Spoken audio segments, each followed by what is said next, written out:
La main de Daniel tremblait en tenant la télécommande. Sur l'écran de l'ordinateur, 17 petites fenêtres montraient chaque recoin du manoir. Il plissa les yeux, se concentrant sur la caméra du salon. Son fils était là, immobile dans son fauteuil roulant, regardant dans le vide. La nouvelle femme de ménage s'approchait du garçon avec une expression que Daniel ne parvenait pas à déchiffrer. 3 semaines plus tôt, l'accident avait tout brisé. La voiture avait fait des tonneaux sur l'autoroute pendant un voyage de week-end. Daniel en était sorti avec des égratignures. Sa femme, Carolina, était morte sur le coup. Et le petit Enzo, âgé de seulement 2 ans, était resté coincé dans les débris pendant 40 minutes avant l'arrivée des secours. Lorsque les médecins ont enfin donné le diagnostic, Daniel a senti le sol se dérober sous ses pieds. Lésion de la moelle épinière. Paralysie permanente des jambes. Le garçon qui courait dans la maison, qui grimpait sur les meubles, qui riait aux éclats en jouant à cache-cache, passait désormais ses journées assis, silencieux, les yeux vides. Il ne pleurait pas. Il ne souriait pas. Il existait simplement, comme si une partie de lui était morte avec sa mère sur cette route. Daniel s'était plongé dans le travail pour fuir la réalité. Réunions interminables, voyages pour conclure des contrats, appels qui se prolongeaient jusqu'au milieu de la nuit. N'importe quoi pour ne pas avoir à regarder son fils et voir le reflet de sa propre culpabilité. Parce que c'était lui qui conduisait. Il n'avait pas vu le camion. Il avait tout détruit. Mais quelqu'un devait s'occuper d'Enzo. La première nounou avait tenu 5 jours. Elle avait dit qu'elle ne pouvait pas gérer l'absence de réaction de l'enfant. La deuxième avait résisté 2 semaines avant de renoncer, affirmant que le silence de la maison était trop perturbant. La troisième n'avait même pas atteint la semaine. Daniel commençait à désespérer. Comment pouvait-il être si difficile de trouver quelqu'un prêt à s'occuper d'un garçon sans défense? C'est alors que Rosa est apparue. Elle avait environ 30 ans, des vêtements simples, des mains calleuses de quelqu'un qui connaissait le travail acharné. Elle s'est présentée comme femme de ménage, mais a dit qu'elle pouvait aussi aider avec l'enfant. Ses yeux marrons étaient doux, mais il y avait quelque chose en eux que Daniel ne pouvait identifier. Une profonde tristesse, peut-être.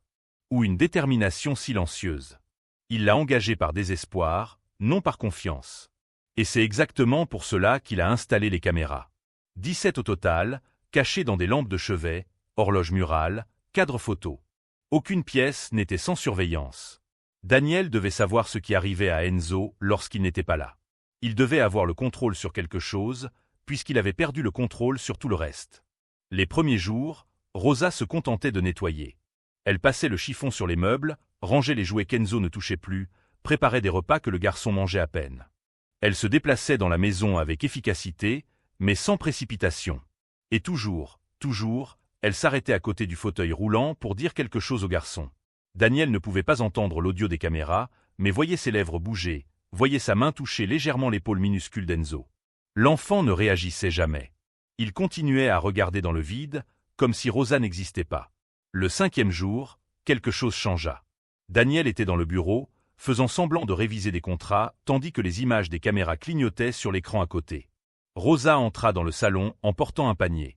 Elle s'agenouilla à côté d'Enzo et commença à en sortir des objets. Balles colorées. Blocs en mousse. Cordes douces. Daniel fronça les sourcils. Que faisait-elle? Rosa prit l'une des balles et la mit dans la main d'Enzo. Le garçon ne la tenait pas. La balle tomba par terre. Elle la prit à nouveau et répéta le geste. La balle tomba encore. Et encore. Et encore. Pendant 15 minutes, Rosa continua de placer cette balle dans la main de l'enfant, sans montrer de frustration, sans abandonner. Daniel sentit la colère monter dans sa poitrine. Quel genre de torture était-ce? Le garçon ne pouvait rien tenir. Pourquoi insistait-elle à lui montrer sa propre incapacité? Mais ensuite Rosa fit quelque chose de différent. Elle prit la main d'Enzo et l'enveloppa de la sienne autour de la balle. Elle la tint là, ferme, mais doucement. Et commença à chanter. Daniel n'entendait pas la mélodie, mais voyait sa bouche bouger, voyait son corps se balancer légèrement. Et pour la première fois en 3 semaines, il vit quelque chose sur le visage de son fils. Ce n'était pas un sourire. Ce n'était pas de la joie. C'était juste un petit froncement de sourcils, comme si Enzo essayait de comprendre ce qui se passait. Rosa répétait cela tous les jours. Toujours avec des objets différents. Toujours avec une patience infinie. Et Daniel regardait tout à travers les caméras, partagé entre la méfiance et une étrange sensation qu'il ne pouvait nommer. De l'espoir? De la peur? De la culpabilité d'espionner quelqu'un qui essayait peut-être vraiment d'aider?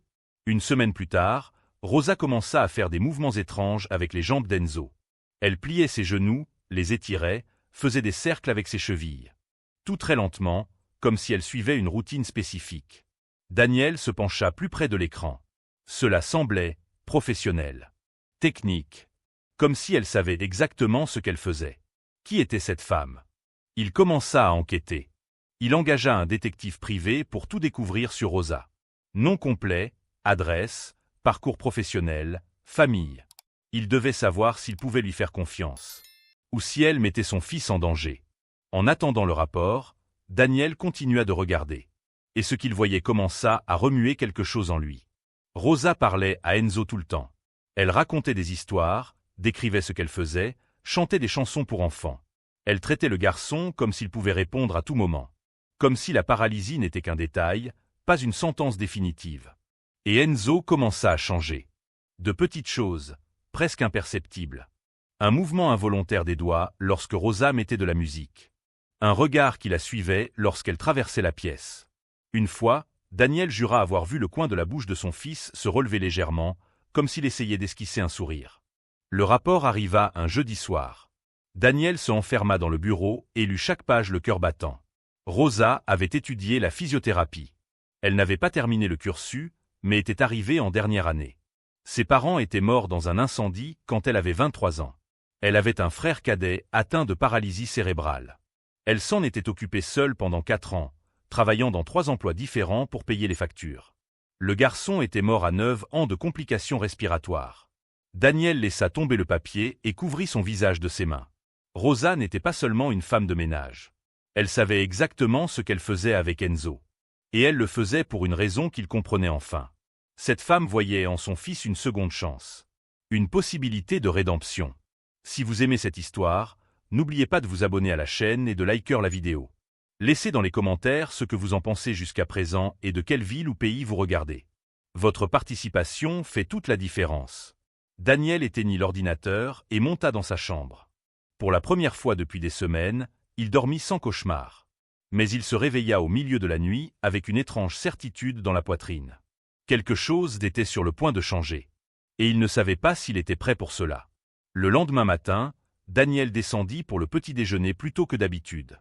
Il trouva Rosa dans la cuisine, en train de préparer du porridge pour Enzo. Elle se retourna en l'entendant entrer, et pendant une seconde, leurs regards se croisèrent. Il y avait quelque chose de différent dans l'air entre eux maintenant, même si elle ne savait pas qu'il connaissait son secret. Daniel servit le café et resta à observer pendant que Rosa emmenait le bol dans le salon. Il la suivit discrètement, s'arrêtant à la porte. Rosa s'assit par terre à côté du fauteuil roulant et commença à nourrir Enzo avec patience. Chaque cuillerée était accompagnée de mots doux, d'encouragement, comme si le simple fait de manger était une victoire monumentale. Et peut-être que c'en était une. Daniel réalisa qu'il ne savait plus ce qui était important. Il avait passé tellement de temps à fuir qu'il avait perdu la notion des petites victoires. Quand avait-il lui-même nourri son fils pour la dernière fois? Quand avait-il vraiment regardé dans ses yeux plus de quelques secondes? La culpabilité serra sa poitrine comme un étau. Pendant la journée, Daniel essaya de travailler, mais son esprit vagabondait constamment vers les caméras. Il se surprit à vérifier les images toutes les 15 minutes, comme s'il en était devenu dépendant. Rosa suivait une routine précise. Le matin, des exercices de mobilité. L'après-midi, stimulation sensorielle avec différentes textures et sons. Le soir, lecture d'histoires pour enfants tout en massant doucement les bras et les mains d'Enzo. Tout cela demandait des connaissances techniques. Et de l'amour. Surtout de l'amour. Daniel commença à remarquer des détails qui lui avaient échappé auparavant. La façon dont Rosa ajustait Enzo dans le fauteuil, veillant à ce que sa posture soit correcte pour éviter les douleurs. La manière dont elle chantait toujours les mêmes chansons, créant familiarité et confort. La façon dont elle touchait constamment le garçon, le maintenant connecté au monde physique.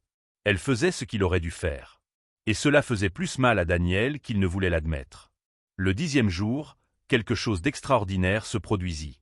Daniel était en visioconférence lorsque son téléphone vibra avec une notification de mouvement des caméras du salon.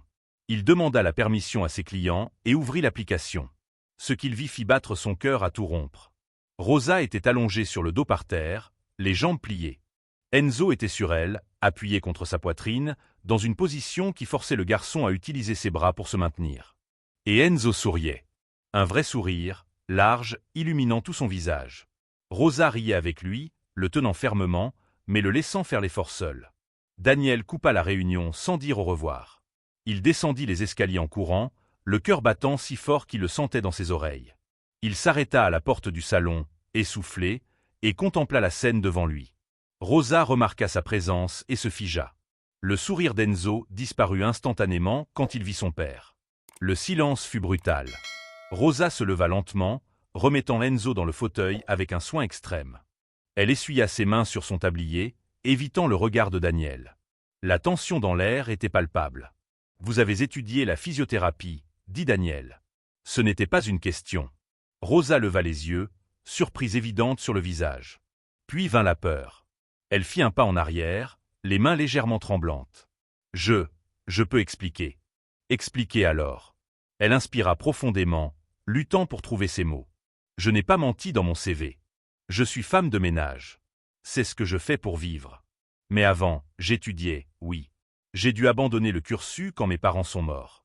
J'ai dû travailler pour m'occuper de mon frère. » Daniel croisa les bras. « Et vous avez décidé de pratiquer la physiothérapie sans licence sur mon fils ? » « Ce n'est pas de la physiothérapie, » répondit Rosa rapidement, la voix ferme malgré la peur. « C'est une stimulation basique.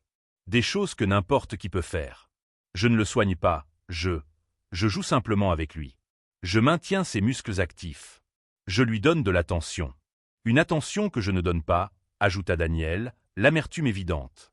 Rosa ne répondit pas, mais son silence fut une réponse suffisante. Daniel sentit la colère monter en lui, sans savoir si elle était dirigée contre elle ou contre lui-même. Probablement les deux. Contre tout le monde. Contre le monde entier qui avait permis cet accident. Mon frère avait une paralysie cérébrale, continua Rosa, la voix plus basse maintenant. Je me suis occupé de lui seul pendant 4 ans. J'ai appris tout ce que je pouvais. Lu des livres, regardé des vidéos, parlé avec des thérapeutes. J'ai fait tout mon possible pour qu'il ait une qualité de vie. Et ça a marché. Il était heureux. Limité, mais heureux. Jusqu'à sa mort. Rosa ferma les yeux, la douleur traversant son visage comme une ombre. Jusqu'à sa mort, répéta-t-elle. D'une pneumonie que je n'ai pas vue à temps. Parce que je travaillais trop, parce que j'étais trop fatigué, parce que j'ai pensé que ce n'était qu'un simple rhume. Daniel sentit sa colère fondre. À sa place, quelque chose de pire apparut. De l'empathie. De la reconnaissance. Cette femme portait une culpabilité aussi lourde que la sienne. Peut-être même plus. Quand j'ai vu l'annonce cherchant quelqu'un pour s'occuper d'un enfant paralysé, continua Rosa en s'essuyant les yeux du dos de la main, j'ai pensé que c'était un signe. Une chance de faire autrement. De ne pas échouer à nouveau. Vous n'avez pas échoué avec votre frère. Si, répondit-elle. Et je sais que vous pensez que j'ai échoué avec Enzo aussi. Je le vois sur votre visage chaque fois que vous le regardez. Mais la différence, c'est que vous avez encore du temps. Il est encore là. Il peut encore avoir une bonne vie. Daniel regarda son fils, qui observait la conversation en silence, les yeux allant d'un adulte à l'autre. Il y avait de la conscience. De la compréhension. Enzo comprenait plus que quiconque ne l'imaginait. « Que voulez-vous de nous ?» demanda Daniel, reportant son attention sur Rosa. « Rien. Je veux juste aider. Je veux juste qu'il soit heureux. » « Pourquoi ? Vous ne nous connaissez pas. Vous ne nous devez rien. » Rosa sourit, mais c'était un sourire triste. « Parce que quand je regarde Enzo, je vois mon frère. Je vois la chance que je n'ai pas eue. Et parce que, » elle hésita, mordillant sa lèvre, « parce qu'il mérite quelqu'un qui croit qu'il peut s'améliorer. Qu'il peut être plus que ce fauteuil. » Daniel s'assit lourdement sur le canapé, se frottant le visage avec les mains. Il était fatigué. Tellement immensément fatigué de tout porter seul. De faire semblant d'aller bien. D'éviter son propre fils parce qu'il ne supportait pas de voir ce qu'il avait fait. « J'ai installé des caméras, » avoua-t-il soudain. « Dans toute la maison. Je vous ai regardé avec lui depuis le premier jour. » Rosa pâlit. Son menton trembla. « Vous m'espionniez ? » ?»« Oui. Sans me prévenir ? Sans demander ? Juste envahir ma vie privée ? J'avais besoin de savoir si je pouvais vous faire confiance. » « Et vous pouvez ?» Sa voix se brisa maintenant, oscillant entre colère et blessure. « Parce que si oui, alors enlevez ces caméras. Sinon, partez maintenant. Mais ne me surveillez pas comme si j'étais une criminelle, alors que tout ce que j'ai fait, c'est m'occuper de votre fils mieux que vous ne l'avez fait. » Les mots frappèrent Daniel comme des coups de poing. Il voulut riposter, se défendre, expliquer qu'il était détruit à l'intérieur. Mais il n'en fut pas capable. Parce qu'elle avait raison. Complètement, dévastatriquement raison. Rosa prit son sac et se dirigea vers la porte. Daniel se leva, alarmé. « Attendez. Où allez-vous? Je m'en vais. Je ne travaillerai pas dans un endroit où l'on ne me fait pas confiance. Enzo mérite quelqu'un de mieux. Vous deux méritez mieux. » Elle sortit en claquant la porte, laissant Daniel paralysé au milieu du salon. Et alors il entendit un son bas, étouffé, qu'il n'avait pas entendu depuis des semaines.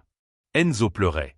Des larmes silencieuses coulaient sur son petit visage, tandis qu'il fixait la porte par laquelle Rosa était sortie. Daniel courut vers son fils et s'agenouilla devant lui. « Enzo, tout va bien. Papa va arranger ça. » Mais le garçon continua de pleurer, et Daniel réalisa une vérité effrayante.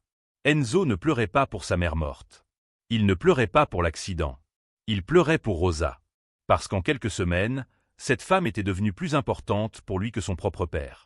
Et Daniel n'avait aucune idée de comment réparer cela. Daniel passa la nuit entière éveillé. Enzo pleura jusqu'à s'endormir d'épuisement, et pour la première fois depuis des semaines, Daniel resta à côté du lit de son fils, l'observant respirer. Les paroles de Rosa résonnaient dans son esprit comme un disque rayé. Enzo mérite quelqu'un de mieux. Vous deux méritez mieux. Elle avait raison. Mais accepter, cela signifiait accepter qu'il avait échoué comme père. Que ses caméras, son contrôle obsessionnel, sa tentative désespérée de protéger son fils ne faisaient qu'accentuer l'éloignement entre eux. Lorsque le soleil se leva, Daniel prit une décision. Il passa la journée suivante à passer des appels. D'abord à un avocat spécialisé en droit du travail, ensuite à une clinique de rééducation pour enfants, et enfin à un autre enquêteur, un qui pourrait retrouver Rosa. Il avait l'adresse du précédent rapport, mais en s'y rendant, il découvrit qu'elle avait menti. L'appartement appartenait à une vieille dame qui n'avait jamais entendu parler d'elle. Rosa avait disparu. Daniel rentra chez lui, vaincu. Enzo avait à peine mangé pendant le dîner. Il ne pleura pas, mais le vide dans ses yeux était revenu, plus profond qu'auparavant. C'était comme si une lumière avait été allumée en lui pendant quelques semaines, pour être brutalement éteinte. Cette nuit-là, Daniel entra dans la chambre de son fils et s'assit par terre à côté du lit. « Enzo, je suis désolé, » murmura-t-il. « Désolé pour tout. Pour l'accident. Pour ne pas avoir été là. Pour avoir éloigné la seule personne qui se souciait vraiment de toi. » Le garçon ne répondit pas, mais ses yeux rencontrèrent ceux de son père. Il y avait quelque chose là. Ce n'était pas de la colère. C'était de la déception. Et cela faisait infiniment plus mal. Daniel passa les 3 jours suivants à essayer d'être le père qu'il aurait dû être depuis le début. Il nourrissait Enzo personnellement, lui lisait des histoires, essayait de reproduire les exercices qu'il avait vu Rosa faire à travers les caméras. Mais tout semblait faux. Forcé. Mécanique. Il n'avait pas son toucher, sa patience, son amour inconditionnel. Et Enzo le percevait. Le garçon supportait les soins de son père, mais ne réagissait pas. Il ne souriait pas. Ne faisait aucun effort dans les exercices. C'était comme s'occuper d'une poupée, pas d'un enfant. Le 4e jour, Daniel reçut un appel de l'enquêteur. « Nous avons trouvé quelque chose, » dit l'homme. « Ce n'est pas une adresse, mais cela peut être utile. » « Quoi ? Elle fait du bénévolat dans un refuge pour enfants handicapés. 3 fois par semaine. Dans la zone et de la ville. Peut-être qu'elle sera là. Daniel nota l'adresse et raccrocha. Il regarda l'heure. 2 heures de l'après-midi. S'il partait maintenant, il pourrait peut-être arriver à temps. Il appela la voisine pour qu'elle garde Enzo quelques heures et conduisit jusqu'au refuge comme si sa vie en dépendait. Le lieu était humble. Murs écaillés, jouets donnés, odeur de nourriture maison mélangée à celle de désinfectant. Une femme aux cheveux gris l'accueillit à l'entrée, le regardant avec méfiance dans son costume cher et sa montre de luxe. « Puis-je vous aider ? Je cherche quelqu'un. Une bénévole. Rosa. » La femme plissa les yeux. « Rosa n'est pas là aujourd'hui. Et même si elle l'était, je ne sais pas si elle voudrait vous voir. » Daniel sentit son estomac se nouer. Elle a parlé de moi ? Elle a parlé d'un patron qui l'espionnait, qui a envahi sa vie privée, qui l'a fait se sentir comme une criminelle alors que tout ce qu'elle avait fait, c'était s'occuper d'un enfant. « J'ai commis une erreur, » admit Daniel, la voix plus basse qu'il ne le voulait. « Une terrible erreur. Et je dois la réparer. Pour mon fils. » La femme l'observa longuement. Puis soupira. « Elle vient les mercredis et vendredis, de 3 à 7 heures. Si vous voulez attendre, faites-le. Mais si vous venez juste pour lui faire du mal, mieux vaut partir maintenant. » Daniel passa les 2 heures suivantes assis sur un banc à l'extérieur du refuge, observant les enfants jouer dans le petit jardin. Certains étaient en fauteuil roulant. D'autres utilisaient des béquilles. Il y avait une petite fille atteinte du syndrome de Down qui riait aux éclats en dessinant par terre avec des craies colorées. Et tous semblaient heureux. Vraiment heureux. Lorsque Rosa arriva, elle s'arrêta en plein chemin en le voyant. Son visage passa par plusieurs expressions en quelques secondes. Surprise, colère, blessure, et finalement, fatigue. « Que voulez-vous » demanda-t-elle, la voix soigneusement contrôlée. Daniel se leva, les mains tremblantes. « M'excusez. Suppliez que vous reveniez. Offrir tout ce que vous voulez, s'il vous plaît, ne laissez pas mon fils. Je n'ai pas abandonné votre fils. Vous m'avez renvoyé. Je ne vous ai pas renvoyé. Vous êtes parti. Parce que j'ai découvert que j'étais surveillée comme une criminelle. » Rosa fit un pas en avant, les yeux brillants de larmes contenues. Vous savez à quel point ça fait mal de découvrir que quelqu'un ne vous fait pas confiance? Que chaque moment de votre vie était enregistré, analysé, jugé? Je sais. Et c'était impardonnable. Mais j'étais détruit, Rosa. Je le suis encore. J'ai perdu ma femme. J'ai mutilé mon fils. Je ne peux même pas le regarder sans sentir que je suffoque. Et puis vous êtes apparu et en quelques semaines, vous avez fait ce que je n'ai pas pu faire en des mois. Vous avez fait sourire mon fils. Vous l'avez fait réagir. Vous lui avez redonné envie de vivre. Cela n'excuse pas ce que vous avez fait. Rien n'excuse. Mais je suis ici, humilié, suppliant, parce qu'Enzo est pire maintenant qu'avant votre arrivée. Il ne mange pas. Il ne réagit pas. Il se contente de regarder la porte, attendant que vous reveniez. Rosa couvrit sa bouche de sa main, les yeux laissant enfin couler des larmes. « Ce n'est pas juste, murmura-t-elle. Ce n'est pas juste de l'utiliser contre moi. Je ne l'utilise pas. Je dis la vérité. Il a besoin de vous. J'ai besoin de vous. Pas comme femme de ménage. Comme thérapeute. Comme professeur. Comme, il hésita, cherchant le mot juste, comme famille. » Le silence entre eux fut long et pesant. Les enfants jouaient au loin, leur rire créant un cruel contraste avec la tension du moment. « J'ai retiré toutes les caméras, » continua Daniel. « Chacune d'elles. Et si vous revenez, je promets de ne plus jamais envahir votre vie privée. Vous aurez un contrôle total sur le traitement d'Enzo. Je paierai un cours complet de physiothérapie pour que vous le terminiez. Je doublerai votre salaire. Je ferai tout ce qu'il faudra. » Rosa secoua la tête. « Ce n'est pas une question d'argent. Ce ne l'a jamais été. Alors de quoi s'agit-il? De confiance. De respect. D'être traité comme un être humain, pas comme une menace. Vous avez raison. Complètement. Et je suis ici, non comme patron, mais comme père désespéré, demandant une seconde chance. Pas pour moi. Pour Enzo. » Rosa regarda le refuge, où les enfants continuaient de jouer. Puis elle regarda Daniel. « Pourquoi devrais-je croire que vous avez changé? Que vous ne me décevrez pas à nouveau? Parce que j'ai vu ce que vous avez fait pour lui. J'ai vu chaque minute. Et j'ai réalisé que le problème n'a jamais été vous. C'était moi. Ma peur. Mon contrôle. Mon incapacité à faire confiance après avoir tant perdu. Mais je suis prêt à essayer. Prêt à échouer, à me tromper, à apprendre. Si vous m'enseignez. » Rosa inspira profondément, essuyant ses larmes du dos de la main. « Une semaine d'essai, dit-elle enfin. Si vous me respectez, si vous tenez parole, si vous changez vraiment, je reste. Mais au premier envahissement, au premier signe de méfiance, je pars et je ne reviens jamais. Compris? Compris. Et vous allez participer. Je ne m'occuperai pas d'Enzo seul pendant que vous vous cachez au travail. Vous serez présent.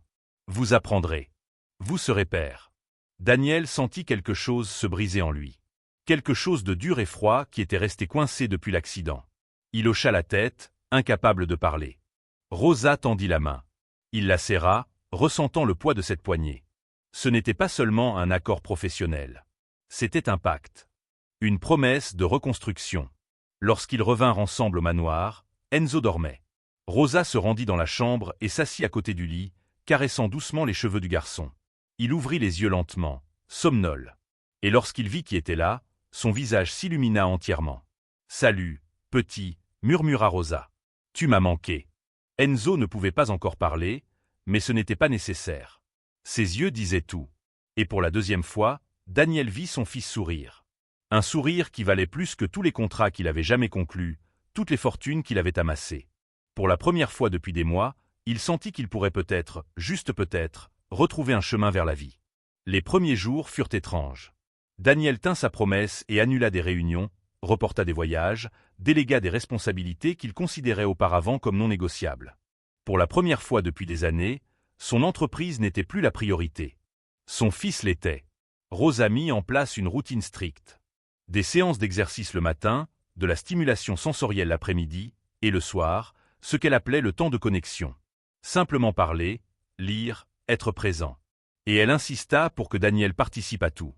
Au début, il se sentait maladroit. Ses mains étaient trop grandes, ses gestes trop brusques. Lorsqu'il essayait de faire les exercices de mobilité que Rosa lui enseignait, Enzo se plaignait par de petits sons d'inconfort. Mais Rosa avait une patience infinie. Pas seulement avec l'enfant, mais avec le père aussi. Plus lentement, disait-elle. Ressens sa résistance. Laisse-le te guider. Daniel apprit à écouter le corps de son fils. Il apprit que chaque enfant paralysé était unique, que ce qui fonctionnait pour l'un ne fonctionnait pas pour l'autre. Il apprit que le progrès n'était pas linéaire, qu'il y aurait de mauvais jours, des reculs, des frustrations. Et il apprit qu'être présent valait plus que n'importe quelle thérapie coûteuse. 2 semaines après le retour de Rosa, quelque chose d'extraordinaire se produisit pendant le petit déjeuner. Enzo était assis dans sa chaise spéciale, et Rosa plaçait de petits morceaux de fruits sur le plateau devant lui. Daniel observait de l'autre côté de la table, en buvant son café. Soudain, Enzo tendit le bras. Le mouvement fut lent, tremblant, mais délibéré. Ses doigts se refermèrent autour d'un morceau de banane. Il le tint pendant 3 secondes avant de le laisser tomber. Mais il l'avait tenu. Tout seul. Sans aide. Rosa poussa un cri de joie. Daniel laissa tomber sa tasse, le café se répandant sur la table. Il courut vers son fils, s'agenouilla devant lui, les yeux remplis de larmes. « Tu as réussi. Enzo, tu as réussi. » Le garçon regarda son père avec de grands yeux, surpris de sa propre capacité. Et alors il fit quelque chose qu'aucun des deux n'attendait. Il essaya de nouveau. Tendant le bras, il attrapa un autre morceau de fruit, le tint cette fois pendant 5 secondes. Et il sourit. Ce large sourire, fier, qui disait « Je l'ai fait ». Daniel serra son fils dans ses bras avec tant de force que Rosa dut lui rappeler d'être prudent. Mais à cet instant, rien d'autre n'importait que cette petite victoire. Des mois de thérapie professionnelle n'avaient pas réussi ce que quelques semaines d'amour et de dévouement avaient permis. Ce soir-là, après qu'Enzo se fut endormi, Daniel et Rosa restèrent dans le salon à discuter. Pour la première fois, la conversation ne portait pas sur les exercices, les médicaments ou les progrès. C'étaient simplement 2 adultes partageant des histoires, des peurs, des espoirs. « Tu rends ça facile, » dit Daniel. « Mais je sais que ça ne l'est pas. » Rosa sourit tristement. « Ce n'est pas facile. Il y a des jours où j'ai envie d'abandonner. Où je le regarde et je vois mon frère. Je vois toutes les fois où j'ai échoué. Tu n'as pas échoué avec ton frère. Si, j'ai échoué. Et je porterai cela toute ma vie. Mais avec Enzo, j'ai la chance de faire différemment. De me prouver que je peux être bonne dans ce domaine. Que je peux sauver quelqu'un. Tu as déjà sauvé. Tu l'as sauvé, lui. Et tu m'as sauvé moi aussi. » Rosa le fixa, surprise. « Daniel, j'étais mort à l'intérieur. Je fonctionnais en pilote automatique. J'évitais tout ce qui faisait mal. Et tu m'as forcé à ressentir de nouveau. À être présent. À être père. » Le silence s'entrechangea. Il devint dense, chargé de quelque chose que ni l'un ni l'autre n'était prêt à nommer. Rosa détourna le regard la première. « Il se fait tard. Je devrais rentrer chez moi. »« Reste, » dit Daniel impulsivement. « Pas ici, enfin. Nous avons une chambre d'amis. Tu passes tellement de temps ici que ce serait plus logique. Tu pourrais être près d'Enzo s'il avait besoin pendant la nuit. » Rosa hésita. « Je ne sais pas si ce serait approprié. S'il te plaît. » Pas comme un patron demandant à une employée. Comme, il chercha les mots justes, comme quelqu'un qui se soucie demandant à quelqu'un qui se soucie aussi. Rosa se mordit la lèvre, clairement partagée. Je vais y réfléchir. Mais la semaine suivante, elle apporta une valise. Et s'installa dans la chambre d'amis. La dynamique de la maison changea complètement. Ce n'était plus patron et employé. C'était presque une famille, même si personne n'osait le dire à voix haute. 1 mois plus tard, Daniel reçut un appel qui allait tout changer. Il venait de la clinique de rééducation où il avait inscrit Rosa pour terminer ses études de physiothérapie. La coordinatrice voulait lui parler en personne. Urgent. Daniel s'y rendit le cœur serré, craignant de mauvaises nouvelles. La coordinatrice, une femme sérieuse aux lunettes épaisses, le reçut dans son bureau. « Monsieur Carvalho, nous devons parler de Rosa. Il s'est passé quelque chose ? Au contraire. C'est la meilleure élève que nous ayons eue depuis des années. Ses notes sont parfaites, son dévouement exemplaire. Mais il y a un problème. Lequel? La coordinatrice lui tendit un dossier. À l'intérieur, il y avait des documents, des dossiers médicaux, des rapports. Nous avons évalué le cas de votre fils dans le cadre de sa formation pratique. Et nous avons découvert quelque chose que les médecins précédents n'ont pas vu. Daniel sentit son sang se glacer. Quoi? La paralysie d'Enzo n'est pas permanente. Ou du moins, pas complètement. Il y a une activité neurologique qui a été ignorée. Avec le traitement approprié, il peut récupérer un mouvement significatif dans les jambes. Peut-être même marcher avec assistance. Le monde s'arrêta. Daniel lut les rapports 3 fois, incapable de comprendre. Comment cela a-t-il pu être ignoré? Parce que personne n'a cherché. Les médecins ont vu la lésion initiale, ont supposé le pire et n'ont pas enquêté davantage. Mais Rosa a insisté pour de nouveaux examens. Elle avait une intuition. Et elle avait raison.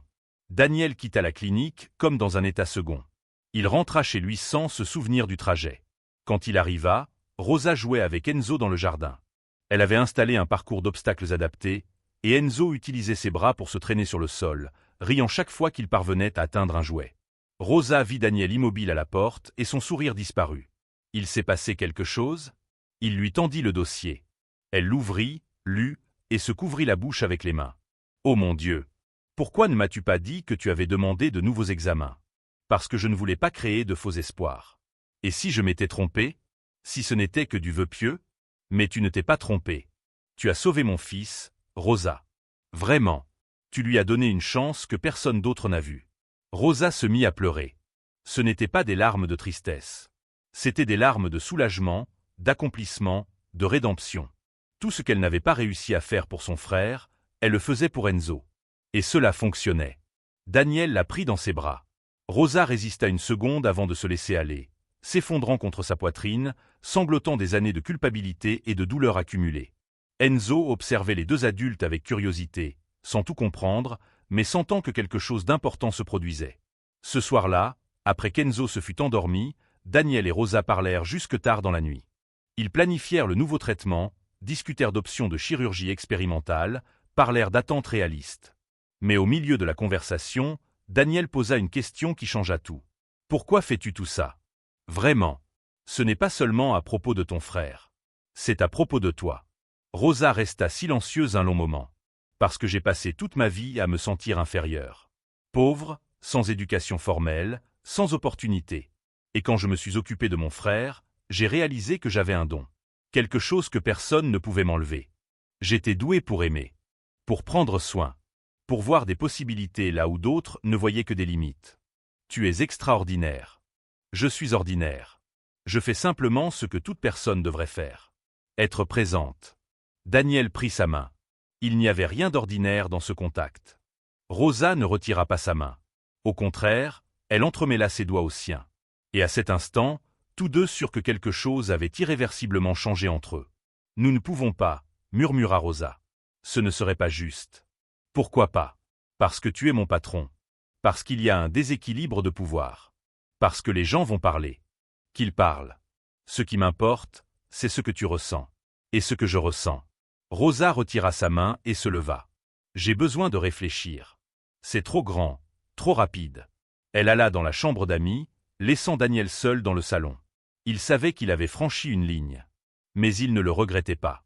Pour la première fois depuis l'accident, il ressentait autre chose que de la culpabilité et de la peur. Il ressentait de l'espoir. Pas seulement pour Enzo, mais pour lui-même. Ce qu'il ne savait pas, c'est que cette même nuit, quelqu'un observait. Une silhouette au portail du manoir, prenant des photos à travers les fenêtres. Et ces photos étaient sur le point de détruire tout ce qu'ils avaient construit. La bombe éclata 3 jours plus tard. Daniel était dans son bureau lorsque son avocat appela, la voix tendue. « Nous avons un problème. Un gros problème. » 15 minutes plus tard, Daniel regardait les photos étalées sur son bureau. Lui et Rosa discutant dans le salon. Les mains entrelacées. L'étreinte dans le jardin. Et la plus compromettante de toutes, Rosa sortant de la chambre d'amis en peignoir, à 6 heures du matin, tandis que Daniel était dans la cuisine en train de préparer le café. Les images avaient été prises depuis l'extérieur de la maison, à travers les fenêtres. Elles étaient accompagnées d'une lettre. L'écriture était soignée, presque enfantine. Mais les mots étaient venimeux. Votre fils handicapé mérite mieux qu'une Gold Digg et profiteuse. Vous êtes manipulé par une femme qui ne voit que votre argent. Je connais la vérité sur elle. Et le monde la saura aussi, à moins que vous ne mettiez fin immédiatement à cette relation immorale. Il n'y avait pas de signature. Juste un numéro de téléphone. Daniel appela immédiatement. Une voix féminine répondit, glaciale et contrôlée.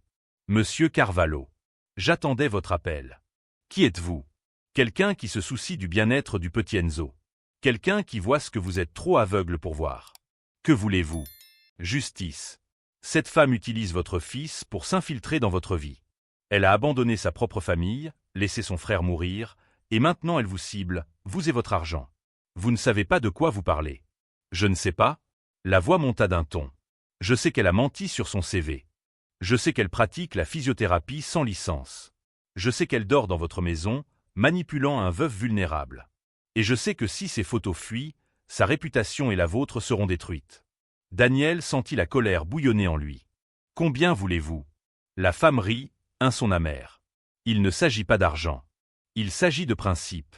Faites-la partir. Aujourd'hui. Et je garde ces photos pour moi. Et si je refuse, alors demain matin, la moitié de la ville verra ces images. Et vous perdrez non seulement votre réputation, mais peut-être la garde de votre fils lorsque le conseil de tutelle découvrira qu'une thérapeute sans licence le traite illégalement. L'appel tomba.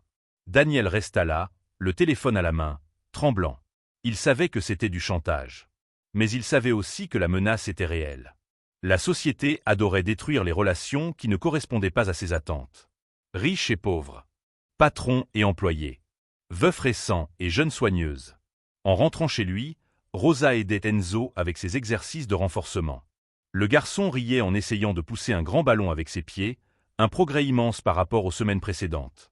La scène était si parfaite, si pleine d'amour et d'espoir, que Daniel sentit sa poitrine se serrer.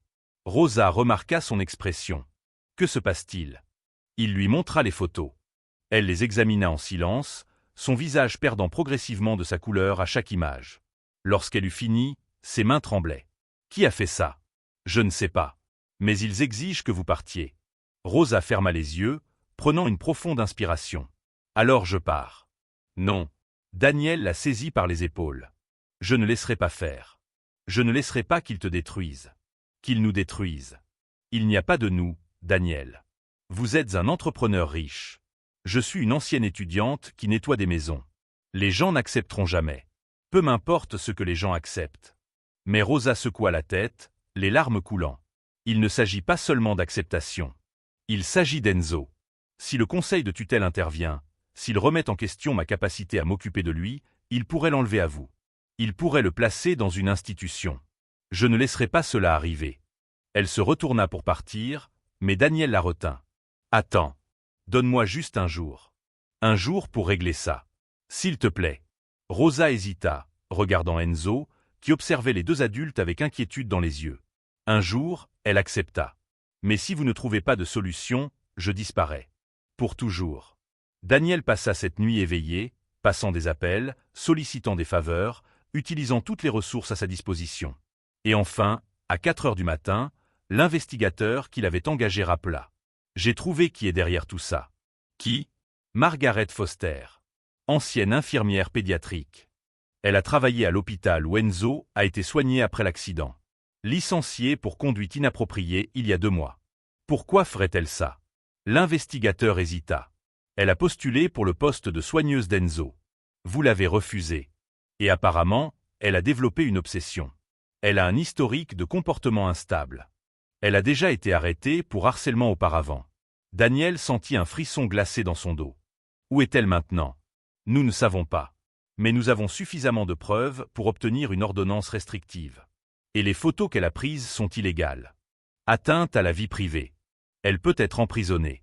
Le lendemain matin, lorsque Margaret appela de nouveau en exigeant une réponse, Daniel était prêt. Il activa l'enregistreur et la laissa parler. Chaque menace, chaque accusation, chaque mot de chantage fut enregistré. Puis il lança la bombe. Je sais qui vous êtes, Margaret. Je sais que vous avez été licenciée. Je sais pour votre arrestation précédente. Et j'ai des avocats qui préparent une action contre vous pour atteinte à la vie privée, harcèlement et chantage. Les photos que vous avez prises sont un crime. Et cet appel est enregistré. Le silence de l'autre côté fut absolu.